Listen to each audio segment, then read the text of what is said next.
Assalamualaikum warahmatullahi wabarakatuh. Selamat pagi, siang, sore, Bu Asri dan teman-teman semua. Perkenalkan, nama saya Vanessa Beatrix dengan NPM 24011220071 akan mempresentasikan mengenai terancang proses fermentasi tempe berbasis pengendalian suhu dan kelembaban. Dimulai dari latar belakangnya, proses fermentasi tempe masih dilakukan secara tradisional di pabrik tempe khususnya di Jatinangor.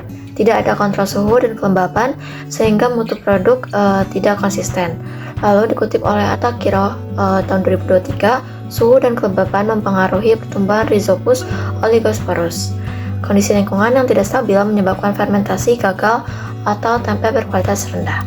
Selanjutnya itu identifikasi masalah di mana ada profil user yang diwawancarai, yaitu Bapak Lian yang bekerja di pabrik produksi tahu dan tempe super di Jalan Sayang. Permasalahan yang didapatkan dari hasil wawancara yaitu fermentasi tidak terkontrol, variasi mutu antar batch, tergantungan cuaca atau musim, dan tidak ada pencatatan proses.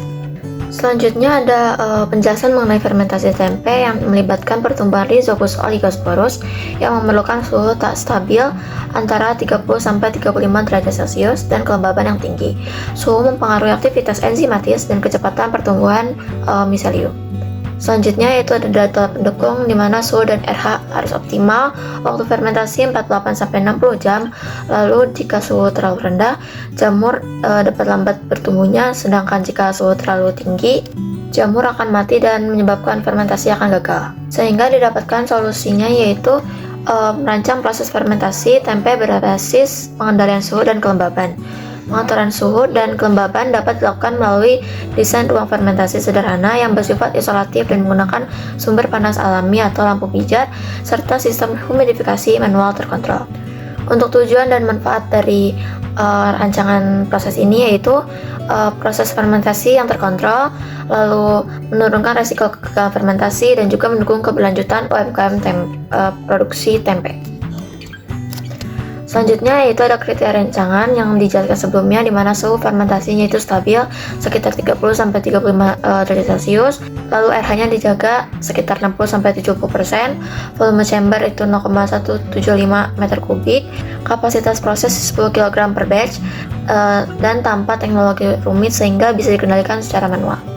Untuk spesifikasi desain, di mana ada komponen utamanya yaitu ruang fermentasi terisolasi, rak bertingkat untuk menaruh kedelai yang telah diinokulasi, sumber panas pasif, dan ventilasi terbatas untuk menjaga kelembaban. Lalu ada komponen tambahannya di mana ada termometer dan hygrometer analog untuk pemantauan manual, nampan air untuk mengatur kelembaban, dan penutup atau tirai plastik untuk mengurangi pertukaran udara. Lalu di sini terdapat pengembangan konsep di mana berupa ruangan atau box fermentasi sederhana berukuran 100 x 60 x 60 cm dengan rak 3 tingkat. Di bagian bawah disediakan sumber panas dan air serta alat pemantau suhu dan RH. Proses pengendalian dilakukan secara manual dengan pemantauan berkala oleh operator. Selanjutnya ada rancangan fungsional dan struktural di mana terdapat dinding box yang dilapisi aluminium foil di bagian dalam, lalu ada rak fermentasi yang dibahannya dari bambu atau plastik tahan panas dan ada penutupnya. Keunggulan dari rancangan ini yaitu kontrol proses tanpa teknologi yang canggih, cocok di skala rumah tangga atau UMKM, dan kualitas tempe lebih konsisten, serta tidak bergantung oleh cuaca. Lalu di sebelah kanan ini terdapat diagram alir di mana untuk produknya di awal ada kedelai yang direndam selama 8 jam pada suhu ruang, lalu kedelai dikupas secara mekanis atau manual dan dicuci sebanyak 2-3 kali. Kedelai setelah itu direbus selama 30 menit hingga empuk dan matang merata. Kedelai didinginkan selama kurang lebih 1 jam hingga mencapai suhu sekitar 30-32 derajat Celcius agar cocok untuk diinokulasi. Lalu tambahkan ragi tempe untuk ditaburkan secara merata pada kedelai yang telah dingin, kemudian dicampur selama kurang lebih 5 menit. Kedelai setelah itu diinokulasi dan ditempatkan dalam nampan dan disusun di rak ruang fermentasi. Proses fermentasi berlangsung selama 48 jam dengan pengawasan suhu dan kelembaban. Setelah itu tempe yang sudah padat dan berwarna putih merata dikeluarkan sehingga hasil akhirnya menjadi tempe dalam kemasan. Lalu selanjutnya ada analisis tekniknya, di mana Pertama, menghitung dari rendemen tempe. Rendemen tempe yang diketahui di mana berat awal kedelai kupas yaitu M1 ada 10 kg dan berat tempe setelah fermentasi terkendali itu 9,2 kg. Sehingga rendemennya didapatkan yaitu 92%. Selanjutnya ada perhitungan perbandingan fermentasi tak terkendali di mana berat tempe hasil fermentasi tanpa kontrol suhu yaitu 8,1 kg dan didapatkan rendemennya yaitu 81%.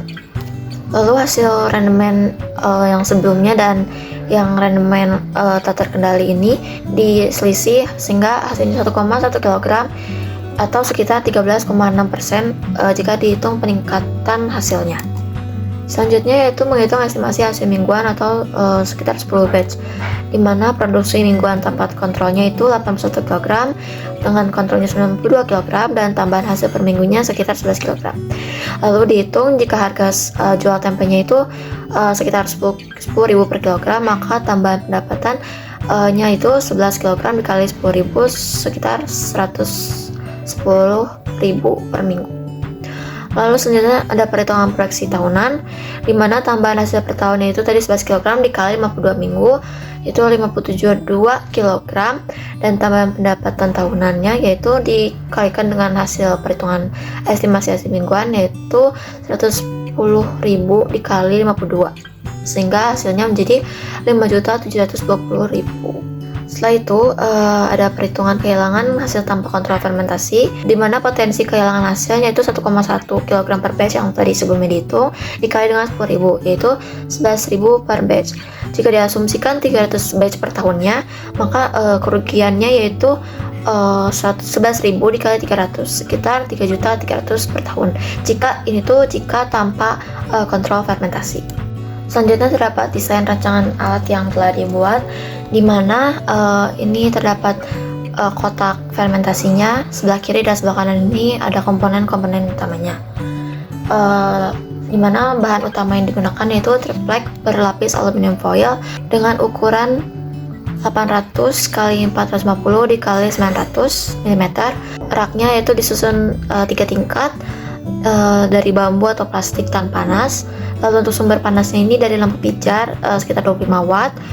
Lalu di atasnya terdapat ventilasi lubang kecil yang tutup sama plastik, dan untuk mengontrolnya itu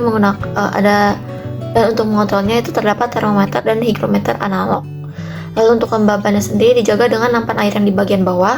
Nampan air ini ditaruh di bawah di dasar box untuk mengontrol kelembaban. Sekian presentasi yang dapat saya sampaikan. Kurang lebihnya mohon maaf apabila ada salah kata atau kekurangan. Terima kasih. Wassalamualaikum warahmatullahi wabarakatuh.